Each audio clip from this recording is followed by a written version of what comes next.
Let's say you arrive at a rally or a CS or a CL or a site with only basic facilities. You need to get to the wash block, but it's dark. What do you do? Well, you clearly need some illumination, and have we got some magic lanterns for you? And here they are, but we're going to start with one of the smallest items. This is a clever little thing you can use as a torch with 2 different power settings to find your way in the dark. You can also use it indoors by twisting here and having it as a table lantern. How cool is that? Pretty good in my book.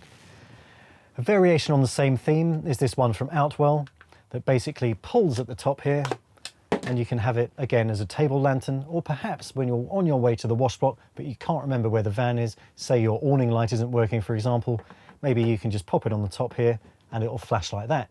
Yes, it may not endear you to your nearest and dearest on the site, but it'll be pretty good fun while you're doing it. Next up, we have a lantern that is basically rechargeable and manufactured by Vango. You can hook it up anywhere inside, just like that. But the best thing of all is that you can operate it remotely, like this, with this key fob. So you can just turn it on, turn it off. Hours of fun. You could have it, for example, somewhere in the van and you'd be sleeping somewhere else, and you could just operate it with this just to find your way around if you don't have any of that funky night lighting. Very good indeed. A more traditional route would obviously be provided by a gas burner, which you would use outside, say in a gazebo or under a canopy awning for a little bit of alfresco dining, where you wanted a little bit of illumination on the situation. Now this one will burn constantly for 7 hours. But the big daddy of them all is this one here.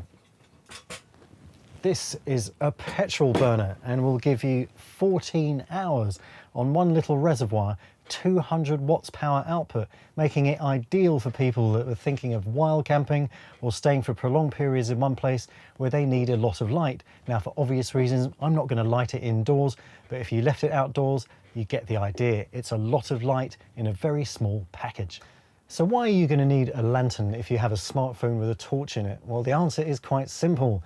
If the phone goes off while you're using your torch, you're going to put your phone to your ear and the light is pointing in a different direction, and you could fall into a rabbit hole. Now, I wouldn't want that to happen to you, but it certainly happened to me. So I was quite excited to have a look at all these lanterns. But one thing's for sure, if you're choosing the battery operated one, the rechargeable one with the remote control, or the gas or petrol variant, then one of these bad boys is going to shine plenty of light on your nocturnal touring adventures.